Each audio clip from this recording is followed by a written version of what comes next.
예수님께서 십자가에 돌아가신 지 3일째 되는 날, 한 주의 첫날이 시작되는 이른 새벽에 막달라 사람 마리아가 예수님이 묻히신 무덤을 찾아갔습니다. 무덤 입구를 막고 있던 돌이 옮겨져 있었습니다. 마리아는 안을 확인하지 않고 시몬 베드로와 다른 제자들에게 달려가서 말하였습니다. 누가 주님을 무덤에서 가져갔습니다. 어디에 두었는지 모르겠습니다. 베드로와 다른 제자가 뛰어서 무덤으로 갔습니다. 다른 제자가 베드로보다 먼저 무덤에 도착했습니다. 그가 몸을 굽혀서 삼배가 놓여 있는 것을 보았으나 안으로 들어가지는 않았습니다. 곧이어 베드로가 도착해서 무덤 안으로 들어가 보니 예수님의 시체를 쌓던 삼배가 놓여 있었고 예수님의 머리를 싸맸던 수건은 한 곳에 따로 개켜져 있었습니다. 부활은 첫째, 부활을 믿는 긍휼의 은혜를 입지 못하면 예수님의 빈 무덤을 보고도 부활의 약속을 기억하지 못하고 부활을 믿지 못하면 항상 다시 옛사람으로 돌아갑니다. 빈 무덤을 보고도 베드로와 제자들은 예수님께서 죽은 사람들 가운데서 반드시 살아나신다는 약속의 말씀을 깨닫지를 못했습니다. 부활의 약속을 깨닫지 못하니 빈 무덤을 보고도 베드로와 제자들은 자기들이 있던 곳으로 다시 돌아가 버렸습니다. 교회를 다녀도 부활의 약속을 믿지 못하면 항상 옛사람의 삶의 모습을 벗어나지를 못합니다. 주의 긍휼을 입어서 부활의 약속을 믿을 때 새 사람으로 변화가 가능합니다. 부활을 믿지 못하면 은혜의 관점으로 바뀌지 않기 때문입니다. 둘째, 부활을 믿는 긍휼의 은혜를 잊지 못하면 예수님이 내 앞에 서 계셔도 그가 나의 주님이신 줄 깨닫지 못하고 슬퍼만 하게 됩니다. 베드로와 제자들은 자기들이 있던 곳으로 갔습니다. 그러나 마리아는 무덤 밖에 서서 울고 있었습니다. 울다가 몸을 굽혀 무덤 속을 들여다보니 흰옷을 입은 천사 둘이 앉아 있었습니다. 한 천사는 예수의 시신이 놓여있던 자리 머리맡에 있었고 다른 한 천사는 발치에 있었습니다. 천사들이 마리아에게 말했습니다. 여자여, 왜 우느냐? 마리아가 누가 우리 주님을 가져갔습니다. 어디에 두었는지 모르겠습니다라고 대답했습니다. 마리아가 이렇게 말하고 뒤로 돌아섰을 때에 예수님께서 서 계신 것을 보았지만 마리아는 그가 예수님이신 줄은 알지 못하였습니다. 예수님께서 마리아에게 말씀하셨습니다. 여자여, 왜 울고 있느냐? 누구를 찾느냐? 라고 물었습니다.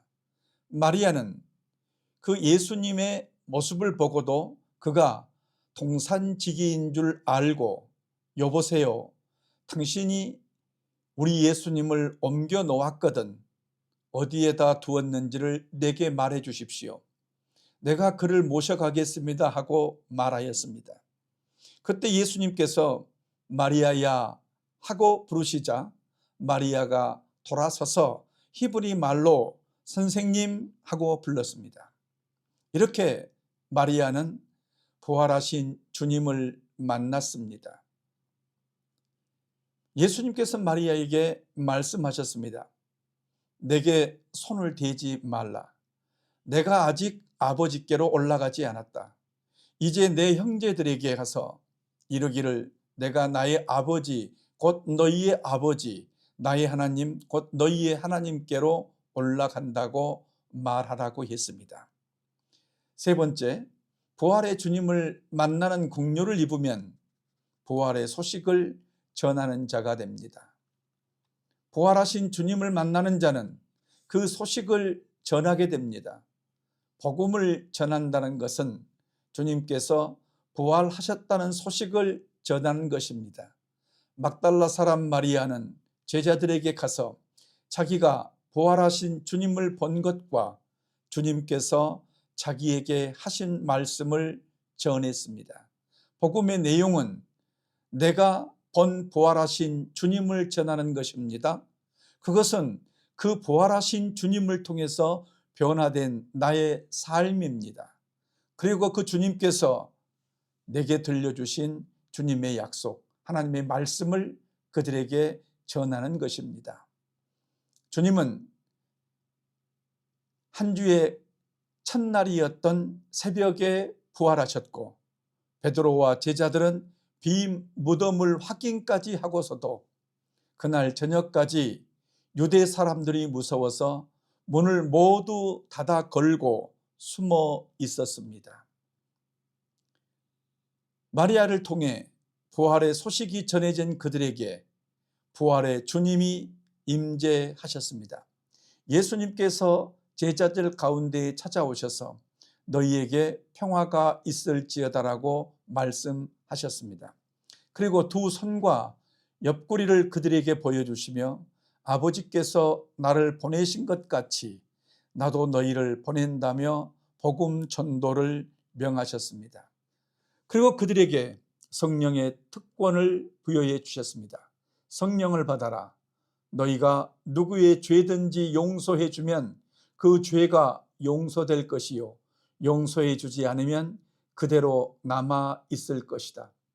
부활하신 주님의 영을 만나야 원수를 용서하고 사랑할 수 있는 긍휼의 은혜를 입게 되어집니다. 예수를 믿고 내가 변화되어진다는 것은 나를 사랑하는 사람만 사랑하는 것이 아니고 나를 미워하는 원수까지 사랑하게 되어지는 것입니다. 이것이 아브라함에게 주셨던 복의 근원이 되는 약속입니다. 아무도 우리를 저주할 수 없게 하는 약속입니다. 그 약속을 이루기 위해서는 부활하신 주님을 만나야 되고 그 부활하신 주님께서 우리에게 임재하셔서 우리에게 주신 성령의 특권을 받아서 내 삶에 적용시킬 때에 죄를 용서해 줄 수 있고 나를 미워하는 자를 사랑할 수 있는 긍휼의 사람으로 변화될 수가 있습니다. 오늘 이 부활의 아침이, 이 부활의 소식이 여러분의 삶에 이 놀라운 변화를 일으킬 수 있기를 간절히 축원합니다.